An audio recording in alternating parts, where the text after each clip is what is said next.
ধনিৰাম চেতিয়া। মোৰ ঘৰ তিনিচুকীয়া জিলাৰ মাৰ্ঘেৰিটা মহকুমাৰ পেঙেৰি অঞ্চলৰ টেকেৰী গাঁৱত। বিগত প্ৰায় 2013 চনৰ পৰাই মই কৃষি কৰ্মৰ লগত সৰু সুৰাকৈ জড়িত হৈ আছোঁ। বিশেষকৈ 13 চনৰ পৰা উদ্যান শস্যৰ লগত জড়িত হোৱা নাছিলোঁ। প্ৰথমতে ঋতুকালীন শস্যৰ লগত জড়িত হৈ থকা হৈছিলে আৰু 15 চনৰ পৰাই মই এইসমূহ উদ্যান শস্যৰ লগত জড়িত হৈ আছোঁ। ইয়াত সদ্যহতে এই অঞ্চলটোত উৎপাদিত হোৱা প্ৰায়বিলাক ঋতুকালীন শস্যৰ সমান্তৰালভাৱে উদ্যান শস্যৰ সমান্তৰালভাৱে পশুপালন, যিহেতু প্ৰায়বিলাক কৃষিকৰ্ম মই জৈৱিকভাৱে কৰিবলৈ চেষ্টা কৰিছোঁ আৰু তেনেকৈ মৌ পালন আৰু মৎস্য পালনো কৰা হৈছে। কিন্তু মৎস্য পালনটো মই অকলে কৰা নহয়, সমজুৱা এটা ফিচাৰীত কৰা হৈছে।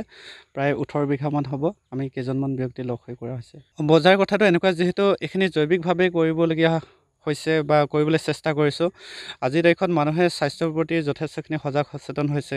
সেইকাৰণে যিসকলে নেকি ইয়াৰ পৰা ব্যৱহাৰ কৰিছে, সেইসকলে পুনৰ তেনেকুৱাকৈ আকৌ ঘূৰি আহে বা তেনেকৈ বিচাৰি আহিছে। আৰু ইতিমধ্যে যিহেতু সামাজিক মাধ্যমৰ জৰিয়তে প্ৰায় মই যিখিনি কৃষিকৰ্মৰ লগত জড়িত হৈ আহিছোঁ বা যেনেকুৱা ধৰণৰ উৎপাদন কৰা হয়, সেইবিলাক তেনেকুৱা ধৰণে অলপ ৰাইজক জনোৱা হয়। আৰু সেই অনুপাতে আচলতে ব্যৱহাৰ যিয়ে কৰিছে, সেইসকলে তেনেদৰে পুনৰ আকৌ বিচাৰি আহে বস্তুবোৰ।